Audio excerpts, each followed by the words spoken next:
안녕하세요. 오늘은 역사에서 배워야 할 교훈들이라는 주제로 이야기를 해보려고 합니다. 테슬라가 두 번째 AI 데이를 마치고 3분기 인도량을 발표를 했는데 그 이후에 8.62% 주가가 폭락을 했죠. 그래서 구독자님께서 이 상황에 대해서 좀 설명을 해줬으면 좋겠다고 말씀하셔서 오늘 영상을 준비하게 됐습니다. 그래서 오늘은 테슬라 투자 적격 등급 상향의 의미, 애플 역사의 교훈, 개인 투자자 비율은 점점 감소한다는 제목으로 영상을 만들어 보도록 하겠습니다. 영상 제작에 큰 힘이 되는 응원 부탁드립니다. 그러면 바로 영상 시작하도록 하겠습니다. 자, 3분기 인도량에 대해서는 제가 미리 영상을 올려드렸는데요. 여기서 조금 더 추가 설명을 하고 가겠습니다. 생산량은 36만 5,923대로 월가의 그 전망치에 부합했다 이렇게 볼 수가 있고요. 인도량이 34만 3,830대인데요. 약 한 2만 대 정도 그 예측치를 하회했다 이렇게 보시면 되겠습니다. 그래서 현재 그 인도량 하회에 대한 그 부정적인 그 영향이 주가에 그 영향을 미치고 있다 이렇게 보시면 될 것 같습니다. 테슬라 보도 자료를 보면요, 과연 여기에 대해서 우려를 할 만한 상황인지 아닌지를 우리가 알 수가 있는데요. 이런 자세한 부분까지는 또 투자자들이 살펴보지 않는 것 같습니다. 근데 우리 구독자분들은 이 부분을 잘 보셔가지고 객관적으로 판단을 좀 하시면 좋을 것 같아요. 그래서 3분기에는 34만 3,830대의 전기 자동차를 공급을 했습니다. 근데 1년 전 대비해서 42% 증가했죠. 그러니까 테슬라가 매년 50% 성장을 목표로 하고 있는데 그런 점에서 본다면 굉장히 잘하고 있다 이렇게 볼 수가 있습니다. 1분기에 31만 48대를 그 딜리버리 했는데 이 실적을 초과를 했고요. 2분기에 25만 4,695대보다도 35% 증가한 실적입니다. 그래서 이 부분에 대해서 테슬라는요, 그 전기차 인도량이 지역적인 자동차 생산 공장 배치 요인 때문에 매 분기 말에 집중되어 왔다 이렇게 설명을 하고 있는데요. 조금 추가적으로 설명을 드리면 테슬라의 그 마스터 플랜은요, 대륙별로 그 기가 팩토리를 두어서 그 대륙의 수요를 충당하는 것을 이제 기본 계획으로 가지고 있습니다. 그런데 그 유럽 쪽에는 기가 베를린이 올해 4월 달에 이제 오픈을 했죠. 그렇기 때문에 아직 유럽에서의 그 수요를 전부 충당하기에는 아직 부족한 상황입니다. 아직까지 완전히 그 수준의 생산량이 올라 있지 않기 때문에, 그래서 부족한 거는 기가 상하이에서 지금 충당을 하고 있는데, 이 기가 상하이에서 이제 생산을 했지만 그 유럽까지 아직 선적해서 고객에게 인도되지가 않은 거죠. 그래서 그 시점, 일시적인 그 시점의 차이 때문에 이 생산량과 인도량이 차이가 났다 이렇게 이해하시면 되겠습니다. 전기차 생산량이 계속 증가함에 따라 이러한 최대 물류 구간 동안 차량 운송 능력을 확보하고 합리적인 비용을 지불하는 것이 점점 더 어려워지고 있다 이렇게 이야기하고 있는데요. 그만큼 전기차 생산량이 많이 늘어나고 있는 거죠. 그래서 1분기 말, 2분기 말, 3분기 말, 4분기 말 이렇게 갈수록 분기 말에 또 생산량이 이제 몰리게 되는데, 그때 생산량이 전분기보다 훨씬 더 이제 증가를 하게 되는 거죠. 그렇게 함으로써 어떤 최대 물류 구간에 이제 처하게 되면 차량 운송 능력을 확보하기가 좀 더 어려워지는데, 그렇게 되면 비용도 이제 따라서 올라가게 되는 거죠. 그런데 그때 그 비용을 지불하고 운송을 하는 것이 맞는지, 아니면 한두 주 정도 딜레이를 하더라도 그 낮은 비용으로 그 운송을 하는 것이 맞는지, 이런 것을 좀 경영자로서는 판단할 필요가 있거든요. 그래서 테슬라로서는 이런 부분도 좀 고려하는 그런 요소가 되지 않았나 이렇게 우리가 또 생각해 볼 수가 있습니다. 그리고 3분기에 매주 더 균일한 지역별 차량 구성으로 전환하기 시작해서 분기 말에 운송 중인 차량이 증가하게 됐다. 이 차들은 주문을 받았고 목적지에 도착하면 고객에게 인도될 것이다. 즉 현재 운송 중에 있기 때문에 이 차량은 그 고객에게 인도된다는 거죠. 그러니까 3분기에는 인도가 안 됐지만 이게 다 4분기로 이제 넘어간다는 이야기입니다. 그렇게 된다면 전체적으로 보면 그 큰 문제가 아닌 거죠. 일시적인 그 시점의 문제다 이렇게 보시면 될 것 같습니다. 전체적으로 이 테슬라의 분기량을 그 딜리버리 되는 이 양을 분기별로 보게 되면은 정말 폭발적으로 증가하고 있다는 것을 우리가 알 수 있습니다. 이 테슬라가 매년 그 50% 성장을 목표로 하고 있는데, 보시게 되면 이 성장률이 그 한눈에 이렇게 폭발적으로 증가하고 있다 이런 걸 우리가 알 수가 있는 거죠. 그렇게 된다면 테슬라는 앞으로도 더욱더 이제 크게 성장할 것을 우리가 예측해 볼 수가 있는데, 일시적인 한 2만 대 정도 그 월가 예측보다 하회를 했기 때문에 주가가 이렇게 8%씩 폭락하게 되는 것은 이건 좀 합리적인 그런 상황으로는 보여지지가 않습니다.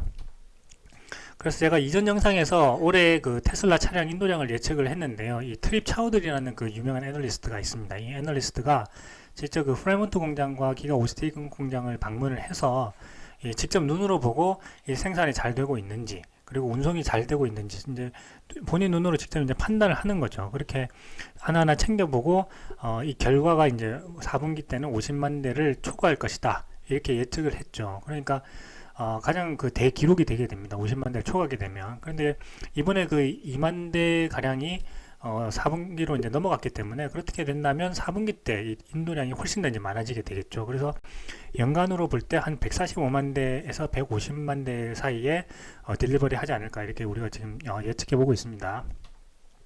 자, 그리고 이제 기가 베를린을 한번 가볼게요. 기가 베를린이 올해 4월 달에 이제 오픈을 했죠. 그래서 어떻게든지 빠른 시간 안에 이 커패시티를 늘리려고 이 직원들이 엄청나게 노력을 하고 있습니다. 그래서 주당 1000대에 이제 도달을 했는데, 불과 한 달 반 정도 사이에 그 커패시티가 이제 2000대로, 주당 2000대로 증가를 하게 됩니다. 그러니까 한 달 반 만에 생산 능력이 2배가 됐다, 이렇게 보시면 되겠습니다. 그래서 올해 말에는 그 주당 5000대 그 커패시티를 확보하는 것을 목표로 하고 있습니다. 주당 5000대라고 하면 연간 26만 대가 되는 거죠. 그래서 만약에 올해 이제 4분기, 올해 연말에 그 주당 5,000대의 그 커패시티에 도달하게 되면은 내년에는 기본적으로 연간 26만 대를 생산하게 되는 거고요. 여기서 계속해서 이제 확장하고 있기 때문에 그 내년에는 뭐 26만 대에서 30만 대 혹은 30만 대 이상도 가능할 것으로 보입니다. 그 정도로 이 폭발적으로 그 생산 능력이 증가하고 있다, 이렇게 보시면 되겠습니다. 자, 그래서 올해 이제 4월 달에 오픈을 했고, 그 영업을 시작한 지 두 달 만인 그 5월 하반기에 공장이 2교대로 일하는데 성공을 합니다. 자, 그래서 이러한 그 노하우를 가지고 이제 12월에는 3교대를 추가해서 이제 3교대 시프트로 이제 운영을 하게 되는 거죠. 그렇게 된다면 8시간씩 3교대이기 때문에 24시간 하루 종일 이제 공장을 운영할 수 있게 됩니다. 그렇게 되면 주당 5,000대의 모델 Y 생산 능력에 도달하게 된다 해서 그 목표를 지금 설정하고 있고, 실제로 가능해질 것으로 보입니다. 그렇게 된다면 연간 26만 대의 커패시티를 확보하게 된다, 이렇게 보시면 되겠습니다. 자, 그래서 이런 점을 볼 때 우리는 테슬라의 그 신용 등급이 앞으로 투자 적격으로 상향되지 않을까라는 것을 생각해 볼 수가 있게 됩니다. 자, 지금 테슬라의 신용 등급은요, 이전 영상에서 제가 설명을 드렸는데 투자 부적격인 정크 등급으로 되어 있습니다. 그렇기 때문에 기관 투자자들이 이 편입을 하고 싶어도 편입을 많이 하지 못합니다. 자기 포트폴리오에. 그런 상황이기 때문에 이 테슬라의 그 많은 투자자들이 그 무디스나 S&P에 투자 적격 등급으로 빨리 상향시켜 달라고 지금 요구를 하고 있는 그런 상황입니다. 그런데 이제 S&P가 과거 노트에서 올해 말 정도에 테슬라가 2가지 요건을 충족을 하면 그 투자 적격 등급으로 그 상향을 고려해 볼 수 있다, 이렇게 이야기를 했습니다. 그래서 그 2가지 조건이 뭐냐면, 첫 번째는 그 베를린과 오스틴의 생산 능력을 높이는 것이고요. 두 번째는 에비타 마진이 18% 이상 되는 겁니다. 그런데 조금 전에 보셨듯이 이 베를린과 오스틴의 그 생산 능력이 엄청나게 지금 증가하고 있죠. 그래서 연말 되면은 거의 주당 5,000대의 커패시티를 확보할 것으로 이제 예상되기 때문에 이 조건은 충족했다, 사실상 충족했다고 보시면 되고, 그럼 우리가 이 에비타 마진율이 18% 이상 되는지 이걸 이제 찾아보면 되겠죠. 그래서 최근 분기에 그 테슬라의 에비타 마진율은 20.2%를 찍습니다. 그러니까 18% 이상 돼야 된다고 했는데 20%를 찍은 거죠. 분기별로 더 자세히 살펴보게 되면요, 21년 3분기에 20%를 찍고요, 21년 4분기에 약간 떨어집니다. 19%. 그래도 18% 이상인 거죠. 22년 1분기에 23.9%. 그리고 2분기 때는 또 코로나 제로 코비드 정책으로 인해서 기가 상하이가 한 달간 또 공장을 셧다운하기도 했죠. 그럼에도 불구하고 20.2%. 그러니까 3분기는 에비타 마진율이 훨씬 더 높게 나오겠다, 우리가 이런 걸 예측해 볼 수가 있겠죠. 자, 그렇기 때문에 사실상 그 테슬라의 투자 적격 등급으로의 상향은 시점이 문제인 거지, 올해 말이나 내년 초에는 등급이 상향될 거다, 이렇게 우리가 볼 수가 있습니다. 그렇다면 과거에 이제 애플의 그 역사를 통해서 투자 적격 등급으로 편입이 되면 주가는 어떻게 움직이는지 우리가 참고를 할 수가 있을 것 같은데요. 한번 살펴보겠습니다. 애플 같은 경우도 당시에 굉장히 혁신 기업이었기 때문에 이 월가에서 이 투자 적격 등급으로 상향시켜 주지를 않았습니다. 잘. 그렇기 때문에 계속해서 이제 그 애플을 투자 적격 등급으로 이제 상향시켜 달라고 투자자들이 요구를 했는데도 그럼에도 불구하고 굉장히 보수적으로 이제 그 투자 등급을 결정을 했습니다. 그래서 보시게 되면 96년도 3월 달에 투자 적격 등급으로 상향시켜 주지 않았습니다. 이때 투자 부적격.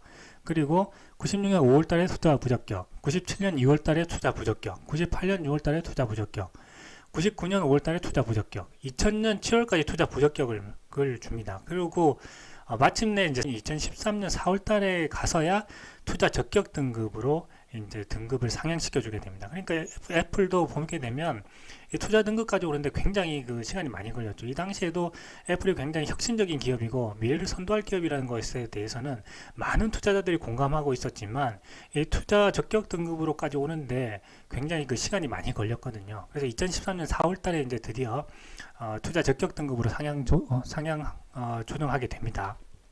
자, 그러면 이 그래프를 한번 잘 봐주시기 바랍니다.